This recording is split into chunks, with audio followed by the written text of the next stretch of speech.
Existe um silêncio que grita. Não é o silêncio tranquilo do campo, ou a paz de uma floresta intocada. É um silêncio pesado, sufocante, carregado com o cheiro de salitre, mofo antigo e algo mais. Algo metálico e úmido, que parece grudar na garganta. Esse é o cheiro de Pedra Velha. Meu nome é Lucas, e eu cheguei nesse lugar esquecido no mapa há algumas semanas. Vim por conta de uma herança, uma daquelas surpresas estranhas que a vida joga na sua cara. Meu tio Elias, um parente distante que eu mal sabia que existia, um homem que vivia recluso, decidiu me deixar sua única posse. Uma casa à beira-mar, em Pedra Velha. Um lugar que, segundo os correios, não era exatamente fácil de encontrar. E eles estavam certos. A estrada até aqui era uma cicatriz no asfalto, estreita e cheia de buracos, abraçada por árvores retorcidas que pareciam se contorcer em agonia. A névoa, companheira constante desse trecho, nunca se dissipava de verdade, dando ao lugar uma aura de sonho ruim. Ao chegar, o que encontrei foi menos uma vila e mais um amontoado de casas fantasmas, corroídas pelo tempo e pela maresia, com janelas cegas que pareciam observar, julgar. A casa do tio Elias era a pior de todas. Grande, desproporcional, com telhados irregulares e uma torre que se erguia torta para o céu nublado. A madeira, escura e apodrecida, gemia a cada brisa. Uma espécie de monstro adormecido, devorado pelo tempo e pela solidão. A fechadura estava emperrada, e o ranger alto do portão enferrujado quebrou o silêncio da vila de uma forma que me fez sentir um intruso, um profanador de um sono antigo. Por dentro era pior. O ar era espesso, pesado, com cheiro de naftalina, livros velhos e aquele cheiro metálico e úmido que eu já sentia lá fora, mas aqui era mais intenso.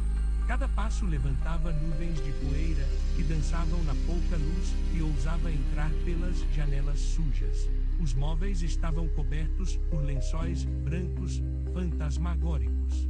Parecia que o tempo tinha parado aqui há décadas, engolido pela indiferença do lugar. Nas primeiras noites, tentei me convencer de que era o cansaço da viagem, a mudança brusca, a ausência de internet. Eu sempre fui um cara urbano, acostumado com o burburinho da cidade. O silêncio de Pedra Velha era demais para mim. Ele pulsava, eu juro que ouvia. Um som grave, quase inaudível, que parecia vir do chão, do fundo do mar, ou talvez do fundo de mim mesmo. Tentei socializar. Fui ao único boteco que parecia ter vida, uma pequena taberna escura, com um cheiro forte de peixe e aguardente. Os poucos moradores que vi eram espectros, rostos marcados, olhos fundos, peles pálidas como a espuma do mar. Eles me olhavam com uma curiosidade fria, quase hostil.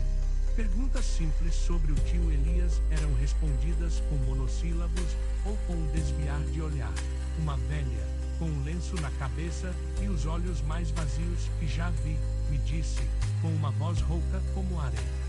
Ele sabia demais e viu o que não devia. Depois disso, ninguém mais quis falar sobre ele, ou sobre qualquer coisa que importasse.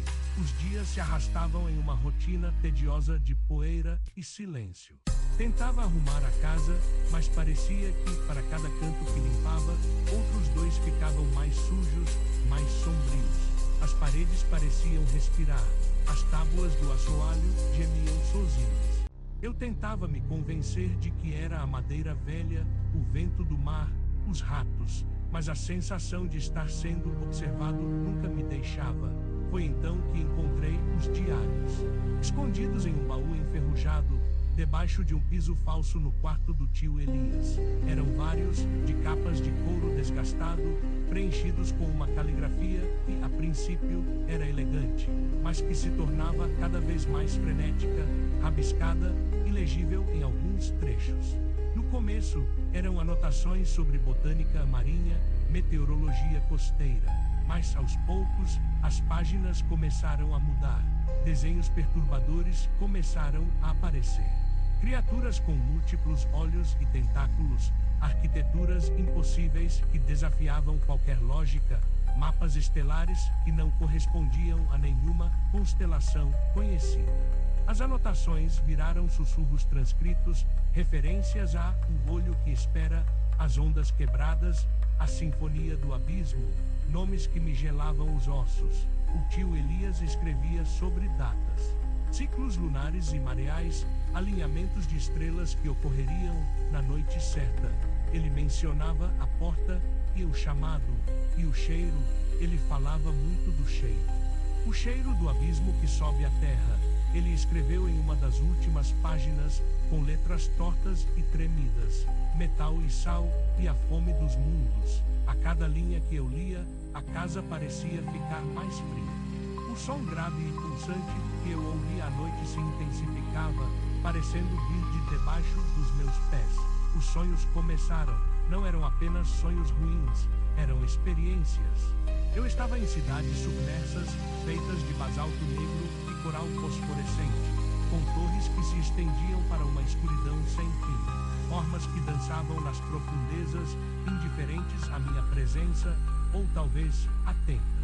Eu sentia a pressão esmagadora da água, o frio que congelava a alma, o cheiro de um pântano ancestral e aquele trum grave. Acordava encharcado de suor, com um gosto metálico na boca e a sensação de que não tinha realmente acordado, apenas trocado um pesadelo por outro. A linha entre o que era real e o que era sonho se desfazia a cada noite. Eu mal conseguia dormir mais de 2 horas seguidas. O meu corpo estava exausto, mas a minha mente estava em alerta máximo, como se tivesse acesso a um canal que antes estava bloqueado. Comecei a ver coisas, sombras que se alongavam e se contorciam nos cantos dos quartos, vultos passando rapidamente pelas janelas. Eu piscava e eles sumiam. O vento, quando soprava, trazia sussurros que pareciam chamar meu nome, vindos do mar ou das profundezas da casa. Eu parei de comer direito, perdi peso. Meu reflexo no espelho mostrava um estranho. Olhos arregalados e injetados de sangue, olheiras profundas, uma barba rala e o cabelo despenteado. Eu estava me tornando um dos fantasmas de Pedra Velha. E a cidade, os moradores, eles pareciam esperar. Uma noite, enquanto tentava decifrar um dos diagramas mais complexos do diário, percebi um padrão. As anotações do tio Elias sobre a porta sempre convergiam para um ponto, um símbolo circular com linhas irradiantes, que ele desenhava obsessivamente nas últimas páginas. Esse mesmo símbolo, eu me lembrei, estava gravado de forma sutil em uma das paredes de pedra do porão. Um porão que eu só havia visitado uma vez, no meu primeiro dia, e que me causou um desconforto tão grande que eu o evitei desde então. A data no diário, marcada com um círculo em vermelho, era a noite seguinte, a noite certa, com uma mistura doentia de pavor e uma curiosidade que me corroía as entranhas. Desci ao porão. A lanterna tremia nas minhas mãos. O cheiro de mofo e metal úmido era avassalador. O trum, agora, era uma vibração constante que parecia ressoar nos meus ossos. Lá embaixo, as paredes de pedra eram frias e úmidas. A lanterna varreu o ambiente, revelando pilhas de caixas vazias, teias de aranha e o símbolo. Exatamente como nos diários, gravado na rocha, quase invisível sob uma camada de limo e sujeira. E no centro do símbolo, havia uma protuberância, uma espécie de pedestal de pedra, com uma pequena depressão. O diário mencionava um chaveiro estelar. Eu revirei as últimas páginas novamente, frenético. Ele desenhou um pequeno objeto, uma espécie de medalhão em forma de estrela irregular, com o mesmo símbolo gravado. Eu me lembrei de ter visto algo parecido na estante do tio Elias, uma peça de metal escuro que eu tinha guardado no bolso, achando que era apenas um adorno excêntrico. Minhas mãos tremiam tanto que mal consegui tirar o medalhão do bolso. Encaixou perfeitamente na depressão do pedestal. No instante em que o metal frio tocou a pedra, a casa inteira estremeceu. Um som grave, como o de 1000 baleias cantando em uníssono, ou o lamento de montanhas se partindo, ecoou de algum lugar profundo abaixo de mim. O chão vibrou, as paredes tremeram.